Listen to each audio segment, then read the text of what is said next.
Hello, everyone. Greetings. Welcome to Wisdom Wednesday, where we're speaking with Scott Catamas from Love Coach Academy. He is one of the co-hosts of Straight Talk, as well as the Saturday Night Live. And I'm just so grateful to have him here. Thank you, Scott. We're going to be talking about collaboration and cooperation, one of our 11 core values for our 1111 community network. Scott, can you tell us a little bit more about yourself and what you do in the world? Sure. Well, my background is as a producer, writer, director. I did a lot of educational television, won some Emmy Awards. And really, that was my primary life for about 20 years. Then I transitioned into doing more and more coaching and teaching. I was very influenced by Marshall Rosenberg, who I traveled and talked with and did a lot of work with. And then about 9 years ago, I started the Love Coach Academy, where I train other coaches in a kind of unique blend of coaching that I've developed. And then when the pandemic hit, we were going to do a fundraising event, a live fundraising event, in my friend Deborah Giusti's home. And COVID hit, and she couldn't do it live. And she knew that I had a lot of experience doing online events. I'd been teaching online for many years, using Zoom for many years. And she said, "Hey, Scott, would you be willing to, turn this into an online fundraising event?" I said, "Sure." We thought it would be a one-time only thing. But it, people were like, "Oh my God, that was great. We really enjoyed it." We had, musicians coming in from their homes and such. And so we thought, well, we'll do it for a few weeks. And it just took off. And then we started getting significant speakers to come on board, like Marianne Williamson and Deepak Chopra. And a lot of the people that I knew, a lot of people that Deborah knew, we started bringing in. And it just kind of became a viral hit. And now we've got 12 broadcast partners, including Unify. And we're reaching about 50,000 people with every broadcast. And so it's really cool. And it's become a wonderful extension and a wonderful way for our community around the world, really, to come together at least once a week, be inspired, listen to amazing speakers, listen to some beautiful music, and be entertained and inspired on a Saturday night. Simultaneously, I have also been doing several other online shows that I either am producing or hosting, that are more where we kind of have more time to go in depth on various topics. And so that's the Straight Talk show that I do every Friday night, which is more kind of adult themed material, or my Sacred Sundays show, which is kind of more of a exploring spirituality in its many, many forms on Sunday mornings. And it's been fun because it's brought together a lot of my different backgrounds, my life as a producer, my life as a writer, my life as a host, my life as an educator, and my life as a community builder, all have kind of come together. So that's a little bit about a brief background, a little bit about what I'm doing right now. I love it. Thank you so much. Can you tell us a little more about Love Coach Academy itself? I know that you work with specific couples and their relationship. Yeah, actually, Love Coach Academy, we work with people on all relationships. It's not just for couples. Oh, great. The idea is that, look, life is relationship. If you want to change the world, change your relationships. We really don't have much control over Trump or Biden or the vaccine. We have choices of who we're going to vote for. We have choices of whether or not to take the vaccine. But, we really don't have a whole lot of influence, really, on the big national things that a lot of people spend a lot of time arguing and fighting about. What we have tremendous influence over is how we treat ourselves and how we treat each other. The people in our immediate world, our family, our friends, people we might live or work with. So, I'm going to be 65 in a couple of days. I've been around. I've been, in this world for a while. And I've really come to see that the most important way to really change things is focusing on our relationships. So I've spent my life kind of accumulating the best at least that I've been able to find, relationship skill building and emotional intelligence skill building. I've been close to a lot of significant teachers like Tony Robbins, Marshall Rosenberg, Marianne Williamson, Deepak Chopra. And so I took a lot of what I learned from them, a lot what I learned from them once I started a practice as a coach. I've coached over 1,000 couples and a lot of individuals. And I've come up with a set of tools and practices that are actually simple. They're not easy to do. They're simple to learn, Right. but they're changing our patterns, right? And the basic premise is learning how to be in our frontal lobe, the forebrain.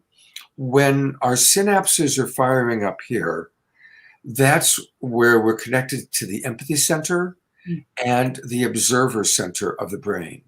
So in other words, when we're in our frontal lobe, that's where we can see the big picture. We can have empathy for ourselves, empathy for the other.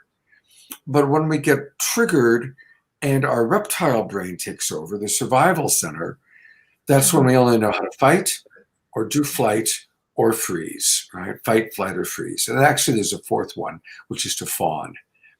And none of those create quality connection. None of those are really useful for quality relating with another human being. They're really based on our primal urge to survive and protect ourselves. But we really don't need to protect ourselves 99% of the time that we're in a difficult discussion or a difference. But that same system gets triggered that did protect your grandfather or your great-grandfather when they were being attacked by a neighboring tribe or an animal or whatever it might be. They were in a war. So a lot of our work is learning how to manage our triggers and to move from reptile brain reactivity to frontal lobe responsiveness. Mm-hmm. Yeah. Yes, I love that. Yeah. And relations, self-care, self-love, self-forgiveness, self-compassion, first and foremost. A lot of people have had time to really quiet their mind this year and step away from their usual life and just sit and be. And through that experience for a lot of people, we've become more in tune with ourselves and what we need and what our desires are and what helps us feel fulfilled. And moving from a place of self-care and self-love, then we can care and love for others.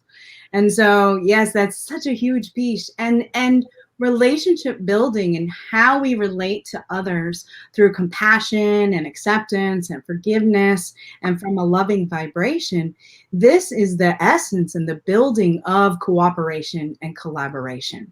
When we're moving from that place, it dictates and helps our actions be more collaborative and cooperative. We're moving from a place of competition and this side and that side into collaboration and cooperation to create our future Earth vision. So how do you see relationships really playing a role in how we can start cooperating and collaborating together more? Well, first of all, a lot of wonderful things you just said. And I want to go back for a quick second and just acknowledge the foundation needs to be authentic self-love. And now self-love is not selfish. People who genuinely have good self-esteem naturally want to contribute to the well-being of others. The difference between an egomaniac and somebody who genuinely has good self-love, you'll notice the person who's got genuine self-esteem, they're out being of service to the world. They are grateful and they want to contribute to others. Whereas greedy, selfish actions are usually coming from somebody that's really suffering from fundamentally low self-esteem or narcissistic personality disorder. So self-love is at the foundation. In terms of your question and beautiful, what we're talking about today about cooperation and collaboration, it's important to recognize that the human species is moving from, again, reptile brain survival into frontal lobe thriving. And I want to give a couple examples of that to really anchor in that that's what's going on, and then talk about how we do it. The Dalai Lama allowed researchers to hook up electrodes to his brain to study how his brain functions. And they did about 90 minutes of research. And what was fascinating was they found that at all times, no matter what stimulation they were giving to him, his synapses were entirely firing in the frontal lobe. Mm. Even at the end, or towards the end of the research experiment, they decided to really test him. And so they started by showing him photographs of Chinese soldiers burning down a Tibetan temple. And they asked him, how do you feel when you look at these photographs? What are you thinking? And he took a long time and he wept. He didn't stuff his emotions. He felt the sadness to the degree that he visibly wept. But his synapses continued to fire in the frontal lobe. They took it one last step further. They said, how do you feel? What do you think if we tell you about Chinese soldiers raping Tibetan women, even murdering Tibetan people? How do you feel? What goes on for you? Again, wanting to see what happened. Synapses continued to fire in the frontal lobe. And they were pushing, what do you think? What do you feel? What do you think? What do you feel? And he took a very long time. And then finally he said, it reminds me that I must pray equally for the Chinese as I do for my Tibetan people. Mm. Now, I tell this story because it demonstrates where human species is capable of going. We are moving from a survival primal place, as my dog barks out, issuing a survival cry. That's where we're moving. That's where the human species is moving.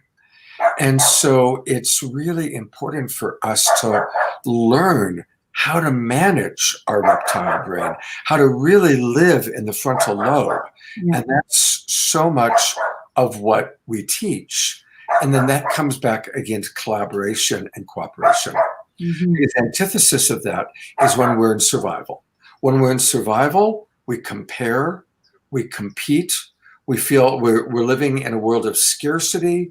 There's only so much love. There's only so much money. There's only so much, and I got to get as much as I can in order to survive. Which is, look, that's where our ancestors have been living for thousands of years. Mm-hmm. And so it's important to have empathy for our ancestors, mm-hmm. you know. We're so blessed. You know, we have tremendous freedom. We have tremendous abundance. I mean, mm-hmm. could your great-grandfather, or whatever your background, anybody listening, could anybody's great-grandfather have possibly imagined Whole Foods Market? Think about that for a minute. You know, they were living on potatoes. They were living on, you know, whatever they could hunt, whatever they could gather, whatever they had stored. Yeah. You know, and they were in constant wars and constant survival. We're not. We're not. Mm-hmm. And so we don't need to be in a survival-oriented way of thinking, but we are in a time that we must have compassionate understanding for all. We are in a global pandemic. Mm-hmm. Isn't it interesting? We're not in a world war. It's not, you know, us against them. It's not the United States versus the Nazis. It's not anything like that. It's a global pandemic. It's a global issue, which reflects that, like you said so wisely earlier, Anistara, a lot of our distractions are taken away. Our going to movies, theaters, festivals, concerts, conferences, sporting events, gone. And I said, more time at home, more time ideally reflecting. Mm-hmm. And as a species, hopefully slowing down and really recognizing how we impact each other. Yes. Something that starts in one country can affect the whole world. Mm-hmm. Mm-hmm. There's a new strain that right now showed up in the United Kingdom, and the whole world is watching. And, you know, flights have been cut off, and, you know, and it could start anywhere, right? Mm-hmm. You know, this is not an anti-UK or anti-China where it started thing. We all impact each other so much. Mm. So we have to move out of a survival-based way of thinking and truly think in the field of oneness. Yes. Which is, of course, what our spiritual teachers have been telling us forever. They've been telling us forever compassionate acceptance of ourselves and each other is almost every long-lasting spiritual teaching. Mm. Mm-hmm. Mm-hmm. There's one other thing I'd like to say about that, Sure. and that is that we're living in a fascinating time. You know, the oldest sacred texts that have survived are the Vedic scriptures written in Sanskrit about 7,000 years ago. And in the Vedic scriptures, God is called Brahman, and Brahman is given 26 principles. So there are 26 principles that the Vedic scriptures assign to God. Mm-hmm. Fast forward 7,000 years to now, and our most sophisticated form of science is, of course, quantum physics. And in quantum physics, we have scientifically proven that we actually all live in a unified field of ever-changing molecules. Mm-hmm. There is no blank space. There's the illusion of blank space. Mm-hmm. And guess what? Scientifically, they have determined there are 26 principles of the unified field, and the 26 principles of the unified field perfectly correspond to the 26 definitions or tributes, if you will, of God written 7,000 years ago. Mm-hmm. This is very cool. Yes. Our most ancient spiritual understanding and our current most contemporary science come together to say the exact same thing. Mm-hmm. We truly are one ever-changing experience, and we're all drops, how do you want to say, we're all drops in the ocean of God. We're all ever-changing molecules. One last little thing. We've had Deepak Chopra on the show a few times. Mm-hmm. Deepak says that if the average person lives to be like 90 years old or 95, we will share approximately 10,000 molecules with every other human being who ever lived. Isn't that interesting? Wow. Isn't that cool? Which again, just helps us to understand the oneness of us all. Yeah. If we really understand oneness, if we really grasp that, then we automatically reduce our comparative thinking, our me versus them, because it's not me versus them, it's me as Anistara. Well, there I am as Anistara. There I am as Donald Trump. There I am as Joe Biden. There I am as my neighbor, my wife, my husband, whoever it is, right? And so that spiritual philosophical understanding helps us to automatically want to cooperate and collaborate because we've reduced the us versus them thing. Mm-hmm. Mm-hmm. Yes. Love. Marshall Rosenberg, when I traveled and taught with him and studied with him, talked a lot about not creating enemy images. Mm. And this is a really important teaching because anytime we get frustrated with somebody and we think, what an asshole, what a bitch, what an idiot, we've just dehumanized them. Mm. And we've taken a human being that's a divine being, and we have created an enemy image.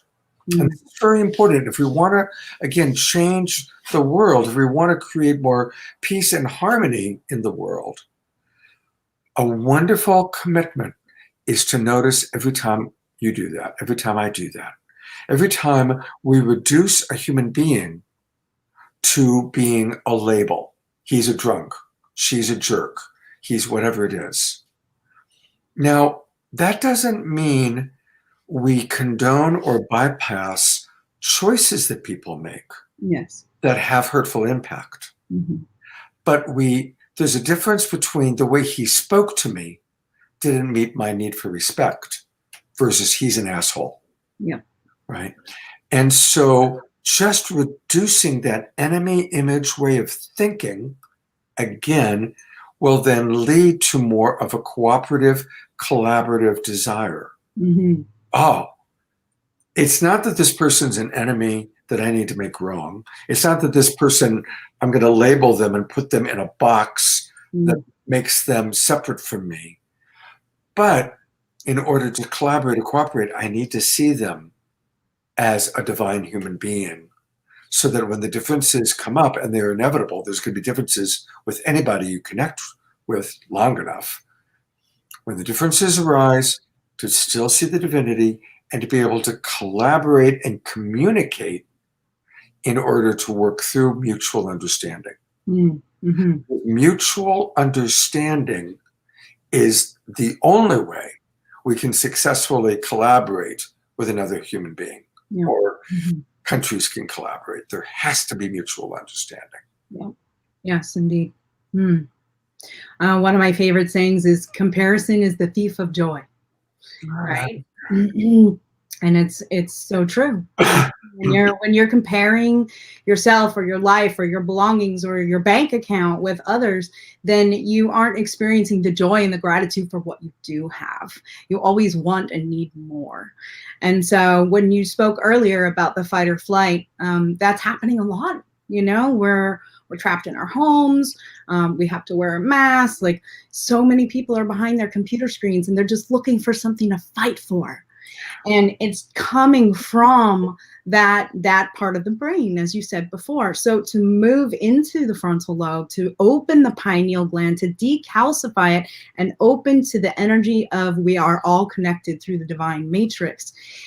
Let's bring it down to earth for a moment and ask you, what are some specific tools, just like 2 or 3 tools that you can use on a daily basis to pull you out of fear and into the vibration of love, so that we can move into our future of collaboration and cooperation with others? Well, thank you. That's a wonderful question.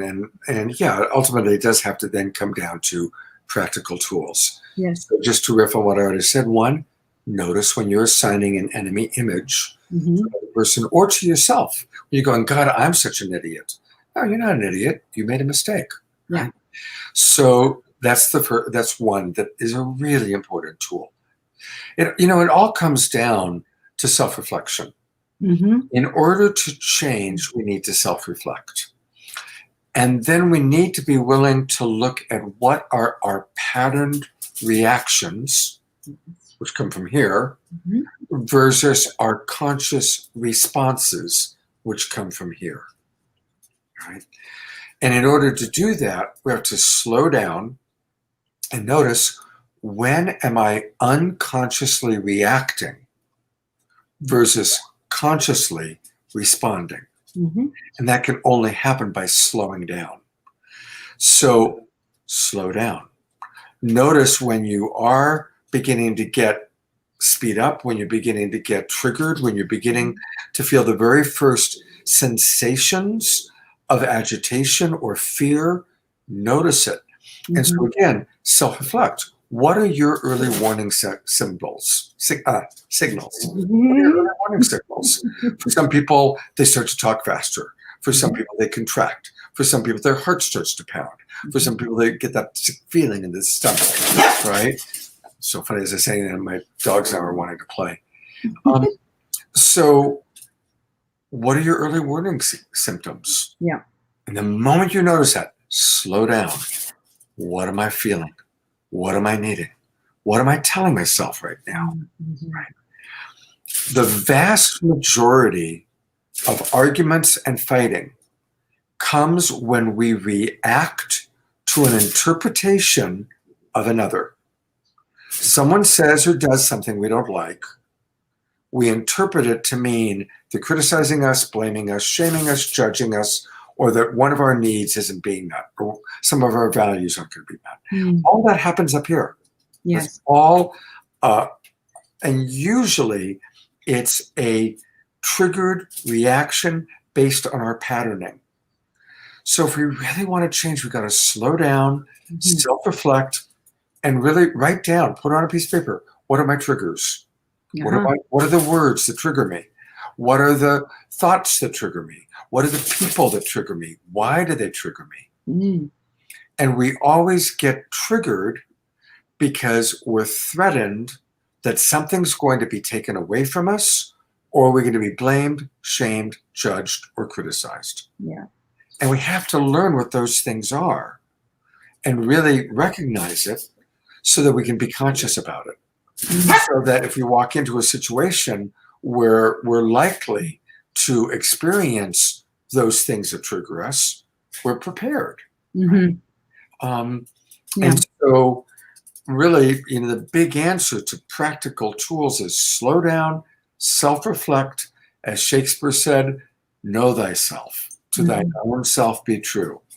Understand who we are, what triggers me, why, which of my values or needs might not be met by that way of thinking or my perception of that person. And then my favorite commandment, this is number one commandment, I'm going to get out my magic wand as I edict this.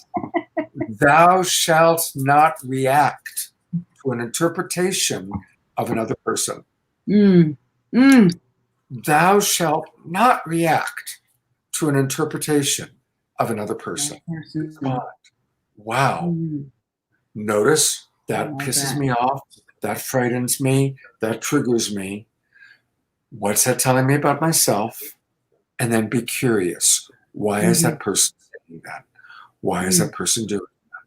What's it mean to them versus what does it mean to me? Seeking to understand each other. True compassion is always seeking to understand each other, myself and you. Yes, indeed. So there's some tools for you. Yeah, if you're familiar with Landmark Forum and the work that they do in their curriculum for life, one of the things that they speak of is the already always listening. And the already always listening is a voice inside your head that's interpreting everything. Oh, look how long his hair is. Oh, look at the plants behind him. Oh, look at, you're interpreting things. You're listening from a place of what are you going to say next, instead of genuinely sitting there and being present and listening to what that person is saying. Yeah. And having a better understanding of where they're coming from. And again, being responsible and responding instead of reacting. Yeah. And so to me, this is one of the cores of how to learn to communicate with others and be in cooperation. And even a talking stick is always helpful when you're in a group of people, as I'm sure you've practiced many, many times. And so I know that we don't have much time left, and I wanted to just ask you one more thing. Sure. And essentially, let me go to your co-hosting with the Saturday Night Alive. I know that you are collaborating and cooperating with so many people there, and I'm curious if you can share a little bit of like some of the projects or books or films or something that's coming out of this renaissance that we're all about to experience from this time. Thank you. That's again a fun question, and I definitely have some things I'd love to share. Sure. I was born and raised in Los Angeles, and I was in the entertainment industry at a very early age, which was highly competitive. And just growing up in Los Angeles from the Valley kid, I grew up with a very competitive mindset. I was in a very competitive world for a long time. And then I moved up to the Bay Area, which was more chill, and got involved in more and more things that were more kind of collaborative. But since COVID, all the festivals have had to shut down. And my partner, Deborah Giusti, she ran the Harmony Festival for 32 years. She created it and then ran it for 32 years and continued to be very involved in the festival scene, helping to populate other festivals and all that sort of thing. Yeah. And when COVID hit and all the festivals had to shut down, they all had to go digital. And what's been beautiful to watch is how collaborative we've all been. There hasn't been people trying to, get the little slice of the pie and not sharing information. There's been such a beautiful sharing of coming together on all levels. We've collaborated with almost every festival that Deborah was aware of that had to go digital, we've collaborated with. Obviously, all the speakers, you know, most of our speakers are used to teaching entire weekends, or at least teaching for 2 hours at a time. And even Deepak Chopra, it's like, hey, bud, gotta limit it to 12 minutes. That's like the most we do, because it's an inspirational variety show. And it's been beautiful watching how people have put their egos aside and are willing to do 12 minutes or 5 minutes. Musicians that are used to being headliners coming on and playing 2 5-minute songs, you know, and people all coming together and building and how we all support each other, you know. And of course, after every speaker or every presenter, you know, then we say this is where their website is, or this is how you can get their music, or this is their latest book. So it's been really wonderful, you know, and I hope your viewers, if you haven't watched Saturday Night Live, watch us every Saturday night, 6 till 9 p.m. Pacific time. Easy to find us. Just go to globalpeacetribe.com or punch in Saturday Night Live. We also have a YouTube channel, so it's easy to watch our stuff. And it's a wonderful show, and it's extremely collaborative, because every show we've got 5 to 7 presenters, 3 musicians, 1 or 2 entertainers, like a magician, a comedian, plus Deborah and I, and we're all in completely different places, coming together through Zoom, and then out to the world, and then restreaming. And we have 12 different broadcast partners and 200 Facebook groups and pages that carry us. Wow. So it's extremely collaborative, and it's really exciting. It's very special to see the growth of it. I experienced 4/4/2020 and that programming that night, and it just touched my heart. I had my son and my husband. We stopped everything. We built a beautiful altar, and we all sat down and went through that meditation together. And yeah, I just want to thank you for the work that you do in the world. You're such an inspiration, brother. And I'm so grateful to have had this time with you. And actually to be with you too during whole person convergence. And yeah, thank you for that. There was a whole lot of collaboration that went on there. So much. And everybody holding their own piece of the puzzle. You know, there's this bigger picture that we're all painting together. And it really is so sweet to see how people are collaborating and cooperating, and that competition is part of the old paradigm. It's falling away. It no longer serves a purpose. You know, I want to say one last thing, if I may, actually. Sure, of course. It's okay, any of you watching and listening, if you still have competitive thoughts, if you still have comparison thoughts, because really changing our patterns, it's not like we just say, oh, I want to change it, and we flip on the light switch. It's a practice. It's a process, you know, and all of us still have judgmental thoughts, competitive thoughts, comparative thoughts in different ways, in different areas where maybe we're still insecure or don't feel fully stable or fully resourced or fully abundant. And so I just want to acknowledge that. I teach this stuff, but I still have competitive and judgmental thoughts sometimes. So it's okay that we still have those thoughts. The thing is, we notice it. Oh, there I go again. Up, there I go again. Up, did it again. And don't judge yourself. Just to actually celebrate, oh, I caught myself. I was doing it again. And I just really want to emphasize that, because sometimes, you know, people feel like there's something wrong with them because they're still thinking in ways that they're not supposed to. And hey, we're all spiritual beings, but we're having a human experience. And we are in animal bodies. And these animal bodies do go into survival moments. Most of us have not reached the level that the Dalai Lama has reached. But we're moving there. At least we know that we're moving in that direction. Yeah, indeed. Thank you for speaking to that, brother. Of course. I personally go through them. I'm a human being, right? We all go through it. So it is just a matter of catching yourself and shifting that, you know, it all begins within. So shifting it in our consciousness, our thoughts, and it will reflect in our language and our action. Exactly. So, well, blessed be. Thank you so much for being here. Thank you. Great to see you. And I know I'll look forward to our next connection. Yes, indeed, Scott. Thank you. And thank you, everyone, for being here, and have a beautiful holiday season. Happy holidays, everybody. Bye-bye.